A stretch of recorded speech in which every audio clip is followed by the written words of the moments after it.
Muslims in America are a microcosm of Muslims in the world. They come from more than 60 nations in Africa, Asia, Europe, and the Middle East, as well as the United States. For both immigrants and American converts, the task of formulating their sense of identity is crucial. Muslim Americans often struggle with what it means to be Muslim in America and the perception non-Muslims can have about them.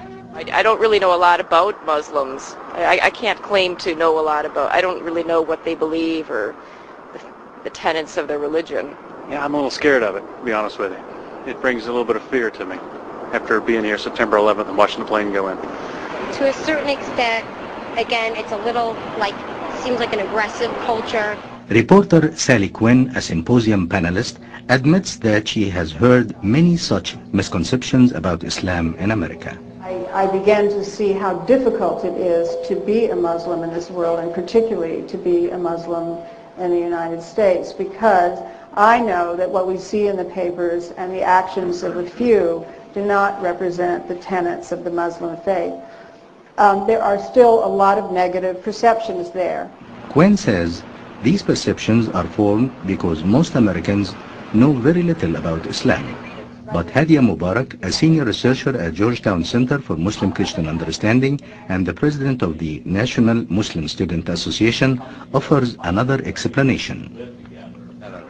I think the problem is that people are looking at the current tension between the U.S. and the Muslim world through the lens or prism of religion, when it really has nothing to do with Islam whatsoever.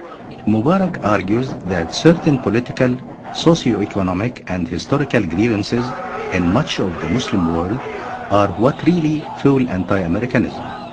Ingrid Mattson, president of the Islamic Society of America and professor of Islamic Studies at Hartford Seminary in Connecticut, agrees.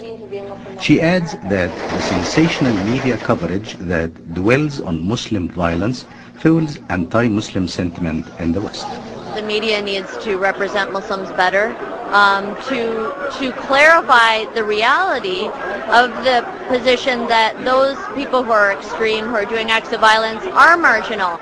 Professor Mattson says the media can help Americans distinguish between mainstream Islam and what's simply a politicized or militant movement that uses Islam for its purposes. In the meantime, the Islamic Society of America is doing its part to educate the public. So we're working hard, and we're fortunate in having so many partners, especially in the interfaith community.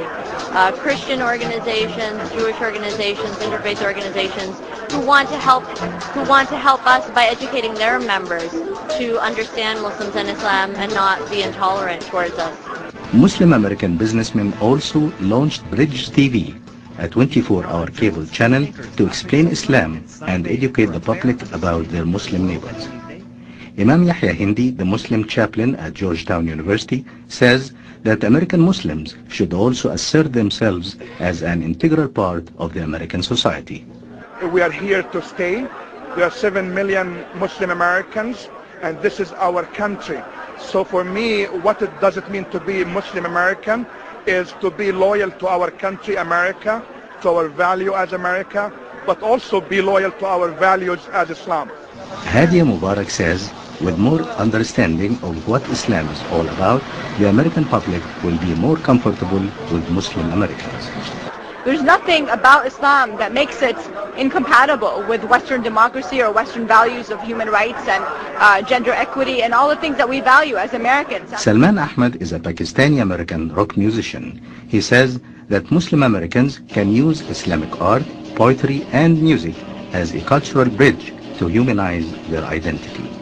All the Sufi music that's come out of the subcontinent and in Persia is a heritage for Muslims to rediscover their own identity, and also a way to build a bridge between the Muslim world and the West and in America.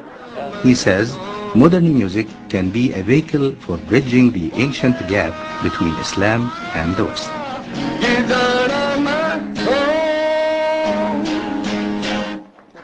Thank you. Mohammed Al-Shinawi, VOA News. And this was specifically for